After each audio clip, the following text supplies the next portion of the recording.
Okay, we're live. Hello, everybody. Let me, there we go. My notification just popped up.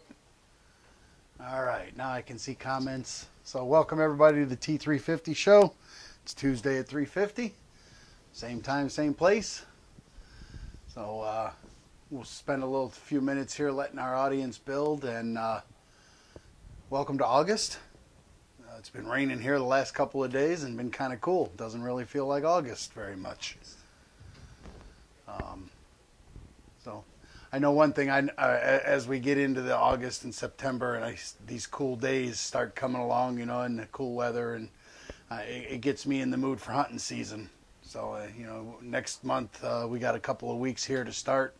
We'll have squirrel, dove, and goose starting here in Ohio.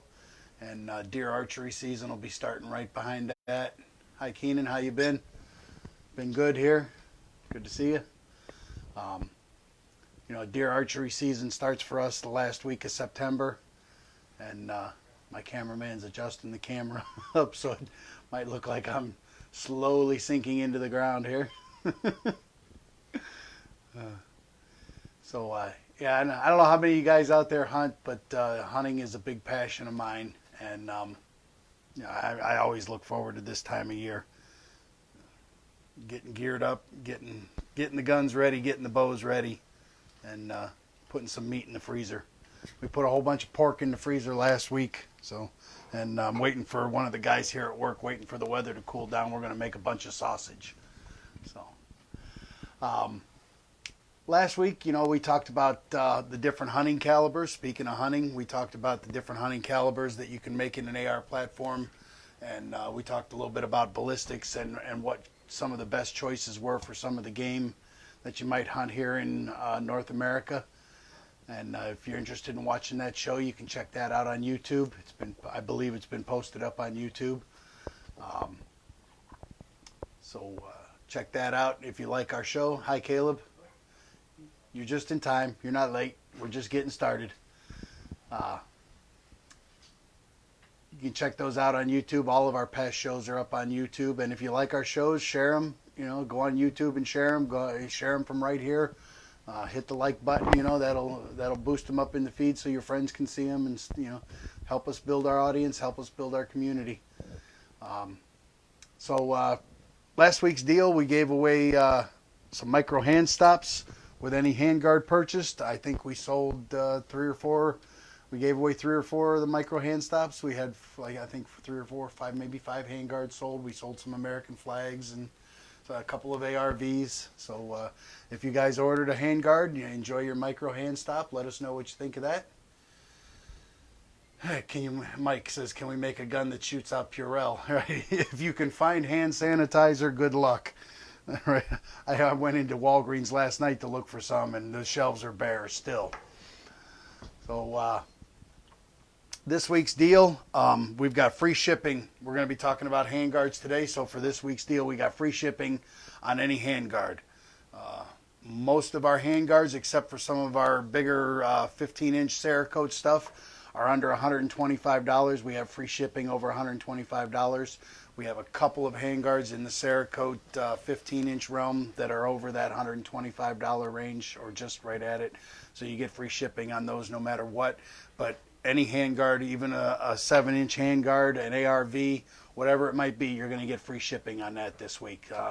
Promo code for that is free shipping, all one word. Free shipping, all one word. That gets you, it gets it shipped to your door free. And we're shipping very fast. We have 1 or 2 items that are out of stock right now, and our website reflects that, and they're on back order. We've got stuff at anodizing. It'll be back in directly. But anything we have in stock, we ship within 24 hours. You order it today, it's gone by no later than tomorrow. If you order it in the morning, there's a real good chance it'll get out of here by the afternoon. So, we're not like some of the guys that make you wait 2, 3, 4, 5 days, maybe a week before they'll ship something. We ship fast. So let's get into our show this week, right? So what we're here to talk about, we're going to talk about handguards. We're going to take a look at handguards, and we talked about upgrading last week, or 2 weeks ago we did an A2 upgrade. and showed you how to change from a drop-in system or a clamshell system to a free float handguard, and how easy that could be. You know, we did it right here in-house in about 20 minutes. And today we're going to look at some of the different handguard styles and what you might want to choose and why you might want to choose that. So the first thing you want to look at when you're looking for a handguard is the purpose of your rifle. What is it you want to do with your rifle? Is it going to be a hunting rifle? Is it going to be a competition rifle? Long range, 3-gun? Is it going to be a home defense weapon? You know, all these things are going to kind of dictate what it is you want to do or what you want your handguard to do. Attachment systems. For years, all we had was the Picatinny. Right? You had the old drop-in handguards, right, that had Picatinnies all the way around. Or if you got a handguard, you know, it had a Picatinny on the top and maybe it had a Picatinny section on the bottom. There's nothing stronger than a Picatinny, right? You clamp onto a Picatinny with a bolt system. That bolt right there rides in the channel. You're not getting that off of there. You can't beat that off of there with a hammer. You're going to destroy this or the handguard before you get this off of there on a Picatinny rail. So there, you know, do you want, you know, you're upgrading your A2 and you don't want to get too fancy with it. You just want some attachment points. A drop-in handguard is a great option. You take this little 7 1/4 inch handguard, you pop your clamshells off, you pop these in, and you got attachment points. It's that simple. You know, if you want to get a little more accuracy out of your rifle, you want to get a little fancy. You want to get a free float. You want to take that pressure off of your barrel.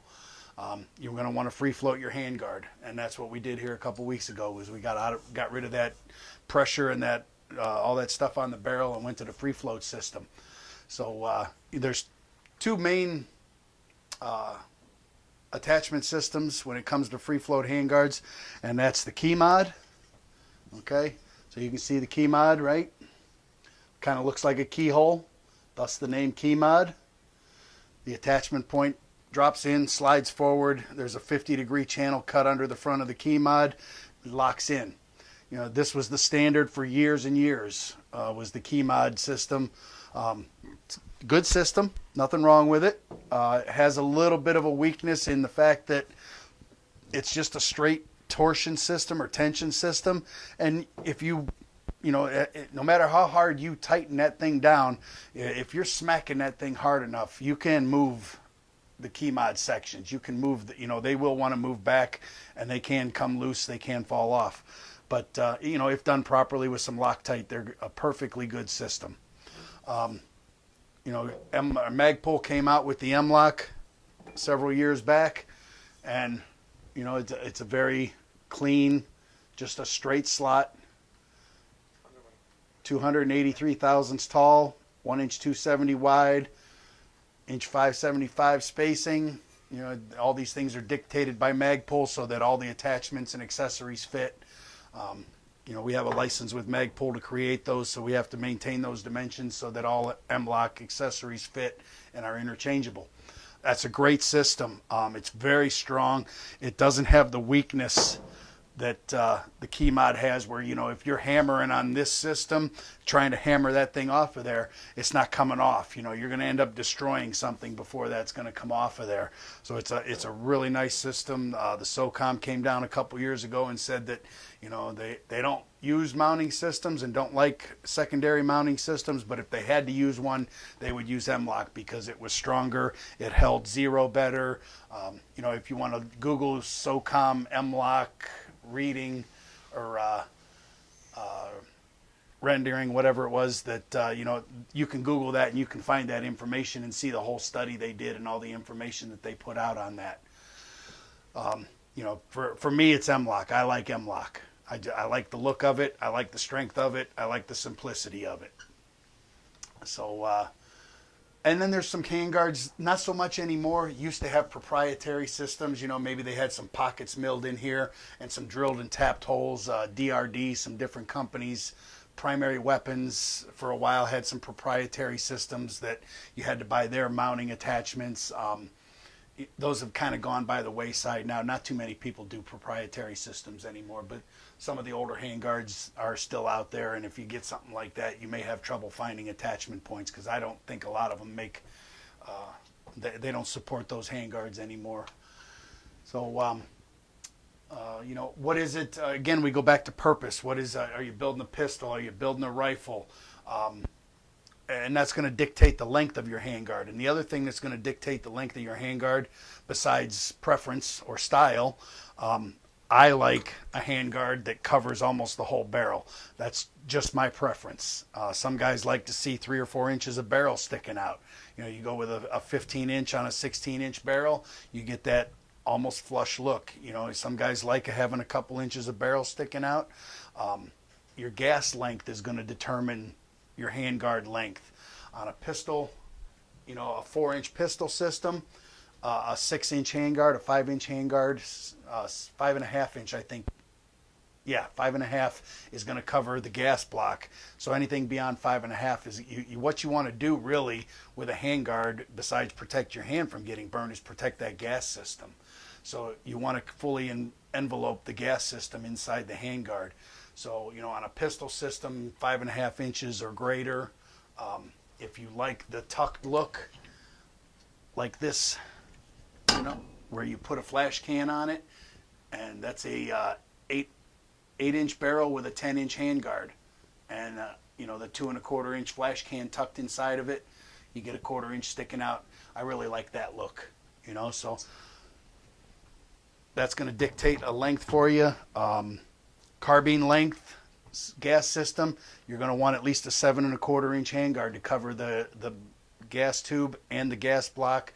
A mid-length system, you're going to want at least a 10-inch handguard, or 10-inch handguard, because it's a 9-inch tube. So you're going to want a 10-inch handguard to cover that system. On a full rifle, you're going to want a 13-inch at a minimum to cover that entire system. You know, you get into the longer barrels with the extended length, you know, maybe you want a 19-inch handguard. You got a 20-inch barrel, you want to put a, you know, you like that full look, right? You want to get a handguard that covers the entire system. Don't recommend ever putting a handguard beyond a muzzle device unless it's a flash can like this. A lot of pressure comes out the sides of these. You can do it with a linear compensator or a flash can, but with any kind of muzzle brake, flash hider, that kind of stuff, you don't want to put your handguard out beyond that blast zone. Bad things can happen. You know, there's a lot of pressure that comes out of here, and you'll blow a handguard apart. We've all seen the pictures on Facebook and different places of guys that, you know, stretched it a little too much, and they blew a handguard apart. So, you know, length, measuring from the receiver to the front of the gas block, you know, that's really what you want to at least cover there, is the gas block and the gas system in your handguard. And the pistol length, you know, pistol 9mm blowback systems, doesn't really matter. You know, you got a 6-inch barrel, you put a 5-inch, you can put a 4-inch. You know, you got a little 4.25-inch handguard. I don't know if you can really call it a handguard when your hand is bigger than the handguard, but you know, they make them, right? They're there. You know, weight, is weight an issue for you? Are you 3-gunning? Are you competition shooting? You know, in the 3-gun world, you want a light handguard, but you want a sturdy handguard, because you're really abusing that gun. You know, you're running through those obstacles, you're running through courses, you're timing, you're throwing that gun down on the table, you're throwing it in a barrel, whatever it is, you know, you want something that's going to take some abuse but still be lightweight. You know, you got a full flat top option. Okay, so this handguard in a full flat top weighs about 9.5 ounces. The same handguard in what we call a competition top takes about 1 ounce out of it. You really don't use a lot of that in there. You know, you got a front sight on here maybe. Maybe you put a 45-degree laser or something, you know, a sight back here, a flashlight or something. But, you know, this is great for we call it the competition rail or 3-gun rail. You know, you really get that C-clamp grip, you know, when you're when you're holding that rifle, it's easy to get your hand completely wraps around that thing, and you can really get a grip on it. And keeping that extra eighth of an inch down below, you can see how much lower my thumb sits from there to there, keeping that thumb out of your line of sight. You want to wrap that thumb around there, but it keeps it out of your line of sight. A lot of guys and a lot of OEMs really like that competition top when they're not using anything, especially for long range guns and stuff like that, where they're scoped only. You don't need all that Picatinny, and they're just looking to remove as much weight as possible and keep that gun lightweight.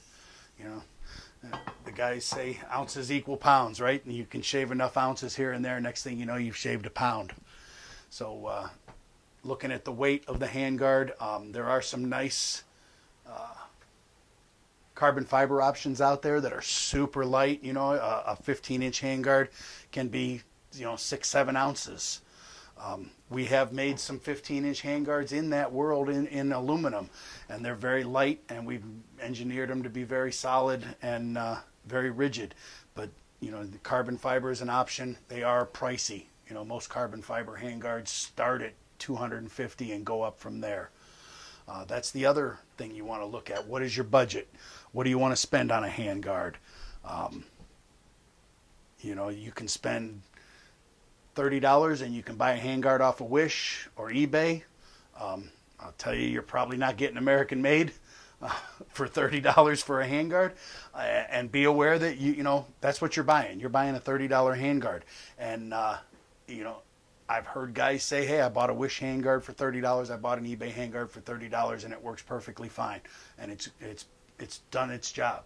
And I've heard other guys say that they bought the biggest piece of junk that they ever bought in their life and spent $30 on it. The holes don't line up. The Picatinny had a 20 thousandths mismatch. The anodizing flaked off. Just be aware that when you're paying $30 for a handguard, you're getting what you pay for. There's a lot of good American-made options that are inexpensive. Ours is one of them. We make a great product that is relatively inexpensive in the marketplace. If you want to spend, you can spend upwards of $300 or $400 for a handguard. Someone like Geisley, and I'm not knocking Geisley at all. They make a great product. Their quality is fantastic. Their locking system is fantastic. They make a very rigid handguard. Would I pay $300 or $400 for a handguard? Probably not. I'm not a tier level operator.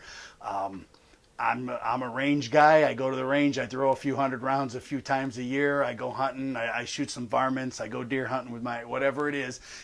I'm just not going to spend $300 or $400 on a handguard. That $75 to $150 is kind of my sweet spot.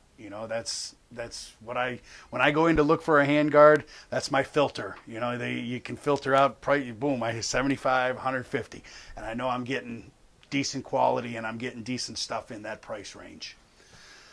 So best advice, like I tell you, just about everything that you're doing. If you buy, you've decided you want to upgrade, you want to free float. Check out some of your buddies' rifles. Do a little, go online, do some research. There's plenty of forums. Hey, Russ, good to see you.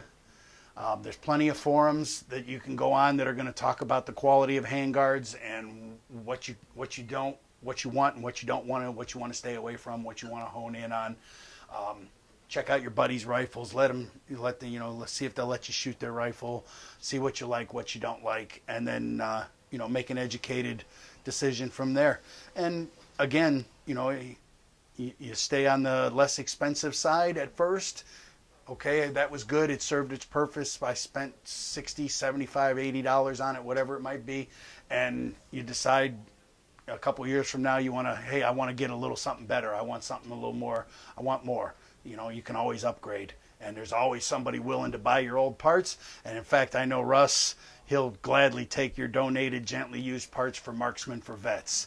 And if any of you saw the last video of the Army medic, I think the guy was he was injured, had a brain injury, and it was a touching video. It was a moving video. He was very emotional when he got presented with his rifle. He had been saving money to buy a rifle, and you know, he's got kids, he's got a wife, and, you know, one thing led to another, and he kept having to spend the money he was trying to save up to get a rifle.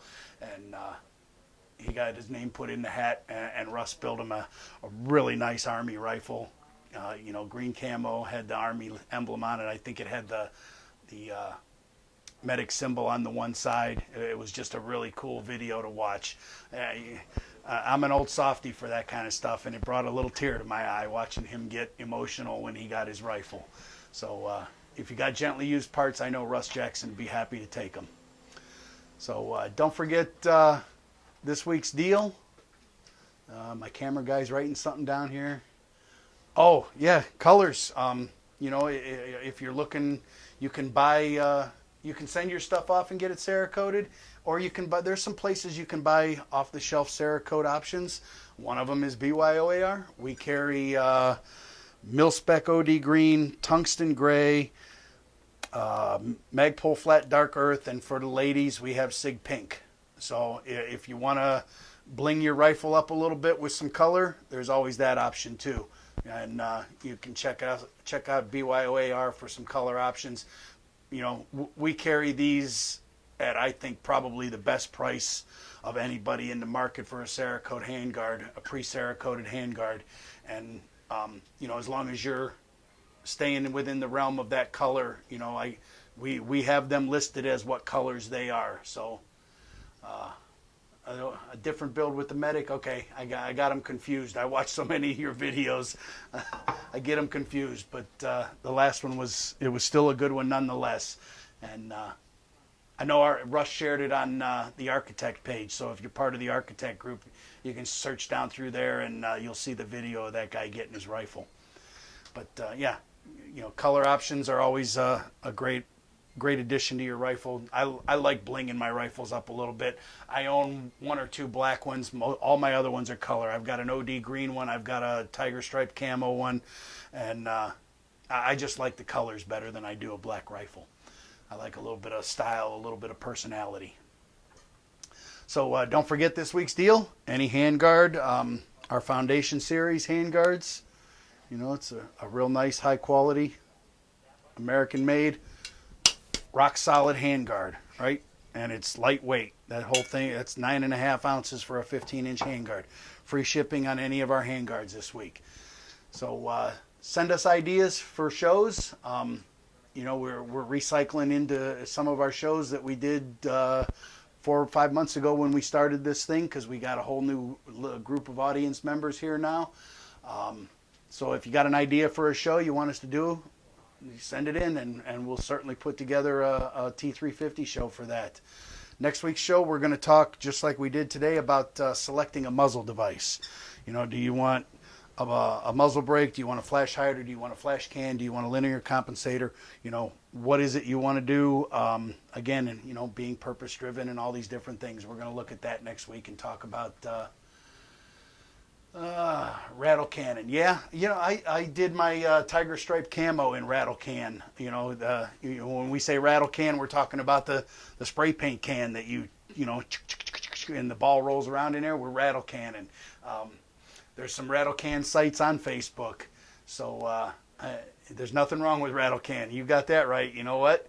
You don't like it, you sandblast it off and you start over. You know, and you got $15 or $20 in a couple cans of spray paint. It wears off, you sandblast it off, you start over and come up with a new design. Nothing wrong with rattle canning them. I've done it. I like it. So again, next week's show, muzzle devices. Send us ideas for shows, and you don't have to be an expert to build your own AR, to maintain it or upgrade it. We're here to help you do that. And we'll see you guys next week. Thanks for joining me.